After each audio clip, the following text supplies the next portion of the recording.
கிறிஸ்துவுக்குள் அன்பான தேவ ஜனங்கள் அனைவருக்கும் ஆண்டவராகிய இயேசு கிறிஸ்துவின் நாமத்தில் எனது வாழ்த்துதலை, நன்றியை தெரிவித்துக் கொள்கிறேன். ஆண்டுடைய கிருபையினால் நாம் இப்பொழுது 2024ஆம் ஆண்டுக்குள் வந்து இந்த நாட்களை கடந்து விட்டோம். ஆண்டவர் அற்புதமாய் நம்மை நடத்தி கொண்டிருக்கிறார்.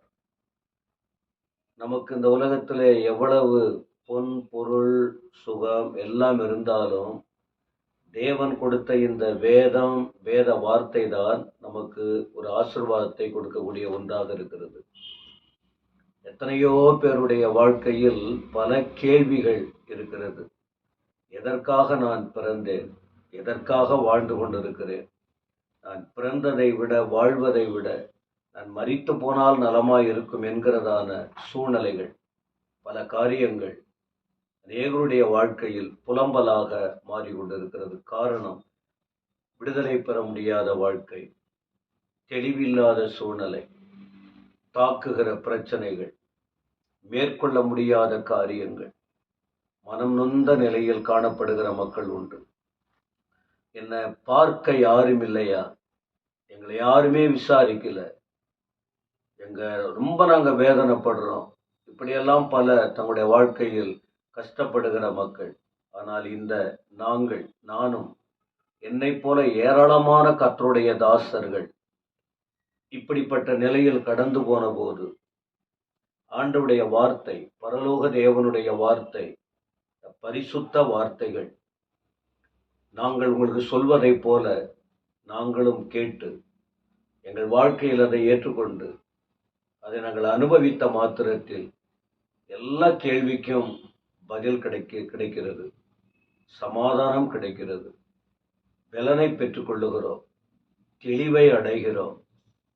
இந்த உலகத்தில் எப்படி வாழ வேண்டும் என்கிற சிந்தனையை அவர் கொடுக்கிறார்.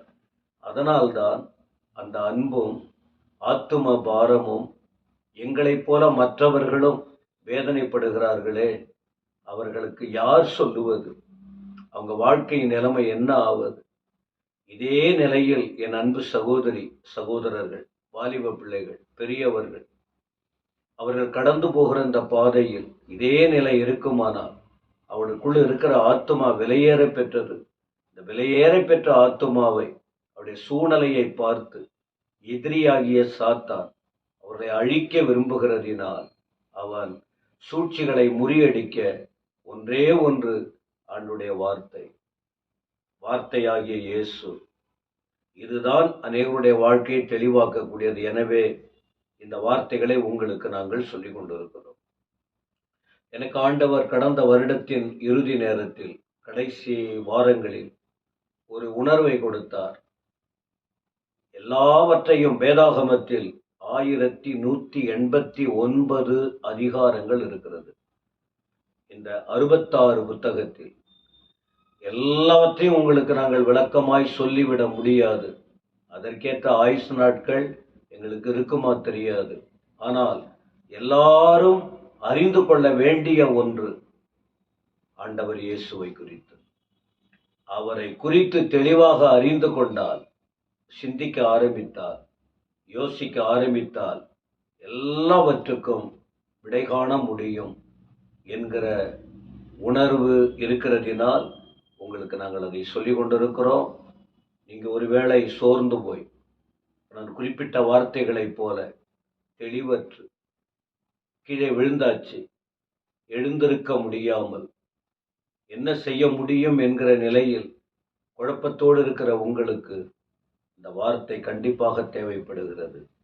அதனால்தான் என் ஆண்டவர் இயேசு, எத்தனையோ பேர் பைபிள்ல இருக்கு, எத்தனையோ நபர்கள் வேதாகமத்தில் சொல்லப்பட்டிருக்கிறது.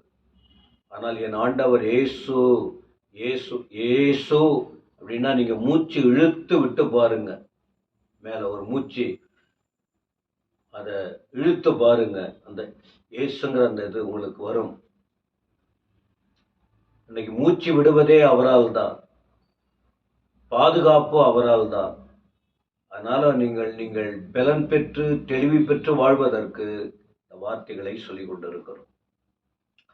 இன்றைக்கும் நான் கடைசியாக சொன்னது கூட, சர்வ வல்லமையுள்ள ஆண்டவர், உங்கள் வாழ்க்கையை அறிந்தவர், யார் யாருடைய வாழ்க்கையெல்லாம் அறிந்து அவர்கள் யோசனைகள் அதையெல்லாம் புரிந்து தெளிவாக்கினார் என்று கடந்த நாட்களில் குறிப்பிட்டோம். இன்றைக்கும் ஒரு நபரை குறித்து கொஞ்ச நேரம் உங்களுக்கு நான் சொல்ல போகிறேன். யோவான் எழுதின சுவிசேஷம் முதல் அதிகாரத்தில் ஆண்டவர் இயேசு தம்முடைய இந்த ஊழியத்தை பூமியிலே தொடங்கினார். யோவான் ஸ்நானன் என்ற ஒரு தீர்க்கதரிசி ஆண்டவர் இயேசு இந்த உலகத்தில் வருவதற்கு முன்பு ஒரு 6 மாதத்திற்கு முன்பாக வேத வசனத்தின்படி அவர் பிறந்து வளர்ந்து ஊழியம் செய்கிறார். இயேசு கிறிஸ்து இந்த உலகத்திலே அவர் வருவதற்கு வழியை ஆயத்தப்படுத்த வந்தவர் என்று அவரை குறித்து சொல்லப்பட்டிருக்கிறது. இப்படி அவர் ஊழியத்தின் பாதையில் இருக்கும்போது அநேகர் அவரை பின்பற்றினார்கள், சீடர்கள் இருந்தார்கள். இந்த நிலையில் இயேசு கிறிஸ்து இப்பொழுது ஊழியத்தை தொடங்கின நேரத்தில் அவர் தம்முடைய காரியங்களை செய்து கொண்டிருக்கும் போது யோவானை பின்பற்றின சீஷர்களும் இயேசுவை அறிந்து கேள்விப்பட்டு, நீங்க சொன்னீங்களே இப்படி ஒருவர் இருக்கிறார்னு சொன்னபோது சிலர் அவரை பின்பற்ற ஆரம்பித்தார்கள். இப்படி இருக்கும்போது அந்திரேயா என்ற ஒரு மீன் பிடிக்கிறவன், அவருடைய சகோதரன் சீமோன், இவர்கள் ஆண்டவர் இயேசுவை அறிந்து கொள்ற ஒரு வாய்ப்பு கிடைத்தது. அதன் பிறகு பிலிப்பு நாத்தான்வேல் என்ப ஒருவரை கண்டு இந்த ஒரு வார்த்தை சொல்லுகிறார். நியாயப்பிரமாணத்திலே யோவான் முதல் அதிகாரம் 45. பிலிப்பு நாத்தான்வேலை கண்டு, நியாயப்பிரமாணத்திலே மோசேயும் தீர்க்கதரிசிகளும் எழுதியிருக்கிறவரை கண்டோம். அவர் யோசேப்பின் குமாரனும் நாசரேத்தூரானுமாகிய இயேசுவே என்றார். தான் அறிந்த வேதத்தில் குறிப்பிடப்பட்ட இயேசு கிறிஸ்துவை குறித்து பிலிப்பு நாத்தான்வேல் என்றதான ஒரு நல்ல வேதத்தை கற்றறிந்ததான ஒரு மனுஷங்கிட்ட சொல்லுகிறார்.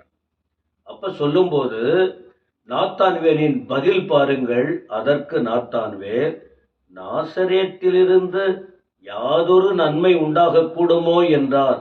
அதற்கு பிலிப்பு, வந்து பார் என்றார். என்ன, நாசரேத்தூர் இயேசுன்னு சொன்னபோது, நாசரேத்து ஒரு சின்ன கிராமம், அதுல ஒண்ணுமே நடக்காது, அதுல போயிட்டு என்ன நடக்க போகுது என்று சொன்னபோது, எனக்கு தெரியல, நீ வந்து பார். நான் யாரை பற்றி சொன்ன, நீங்க வந்து பாருங்களேன். தூரத்தில் இருக்கிற வரைக்கும் அந்த ரகசியம் உங்களுக்கு தெரியாது, அந்த மேன்மை உங்களுக்கு புரியாது, நீங்க வந்து பாருங்க. அவ்வளவுதான். வந்தார். 47. இயேசு நாத்தான்வேலை தம்மிடத்தில் வர கண்டு அவனை குறித்து, இதோ கபடற்ற உத்தம இஸ்ரவேலன் என்றார். ஆச்சரியமா இருக்குல்ல? ஆச்சரியமா இருக்கு. பிலிப்பு அழைக்கிறார், இயேசுவிடம் நாத்தான்வேல் வருகிறார். வந்த உடனே, எடுத்த உடனே என் அருமை ஆண்டவர் இயேசு சொல்லுகிறார், கபடற்ற உத்தம இஸ்ரவேலன். அப்ப இவன் யாரு? ஒரு இஸ்ரவேல். அவனுடைய இருதயம் என்ன? கபடற்ற வாழ்க்கை, உத்தமமான வாழ்வு. கபடே இல்லை. கபடுனா எந்த ஆண்டவரே சொல்றாருன்னா கட்டாயம் அந்த மனிதனுடைய இருதயத்தை சொல்றாரு. அப்போ உடனே 48 பாருங்க, அதற்கு நாத்தான்வேல், நீர் என்னை எப்படி அறிவீர் என்றான். ஆண்டவர் சொல்றாரு, ஏசாவனை நோக்கி, பிலிப்பு, உன்னை அழைக்கிறதற்கு முன்னே நீ அத்திமரத்தின் கீழ் இருக்கும் போதே உன்னை கண்டேன் என்றார். ஆச்சரியத்திலும் ஆச்சரியம். இதை போல நீங்க பார்த்திருக்கீங்களா? என் ஆண்டவர் இயேசுவின் சம்பாஷணை அத்திமரத்து கீழே இருந்தது யார் எப்படி தெரியும்? யாரா போய் சொன்னாங்களா?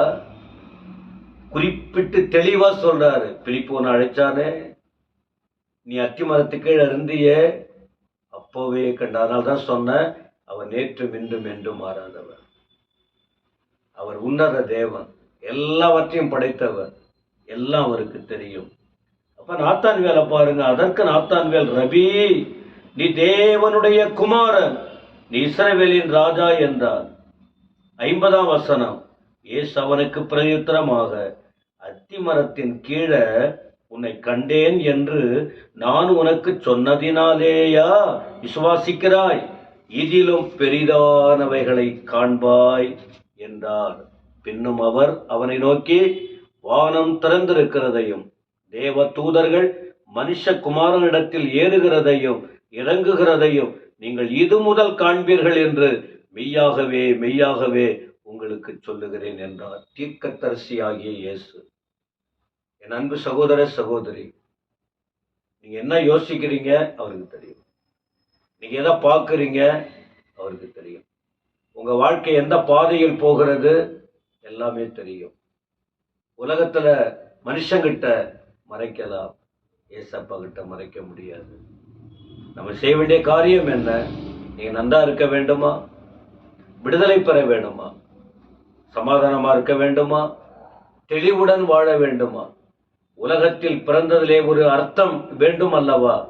அந்த அர்த்தத்தில் நீங்கள் வளர்ந்து நீங்களும் மற்றவர்களும் ஆசீர்வாதமாக இருக்க வேண்டுமா? இயேசுதான் வழி. அவர்கிட்ட வந்துருங்க, விழுந்துருங்க, பைபிளை கேளுங்க, பைபிளை படிங்க, உள்ளத்தை திறந்து கொடுங்க. அவரை விட்ட வேற வழி கிடையாது. அந்த ஆண்டவர் உங்களை முற்றிலும் அறிந்திருக்கிறார். அவரை ஏற்றுக்கொள்ளுங்கள். ஆண்டவரை துதிக்கிறோம். இந்த வார்த்தைகளை கேட்டவர்களை ஆசீர்வதியும். எங்கள் இயேசு ராஜாவை அறிந்து கொள்வது எங்களுக்கு கிடைத்த பாக்கியம். அவருடைய வாழ்க்கையில் அற்புதங்களை செய்யுங்க. இப்படி வேதத்தின் வார்த்தைகள், அருமை ஆண்டோடைய வார்த்தைகளை தியானிக்க தேவ ஜனங்கள் கேட்க உதவி செய்யும். இயேசுவின் நாமத்தில் பிதாவே, ஆமென், ஆமென்.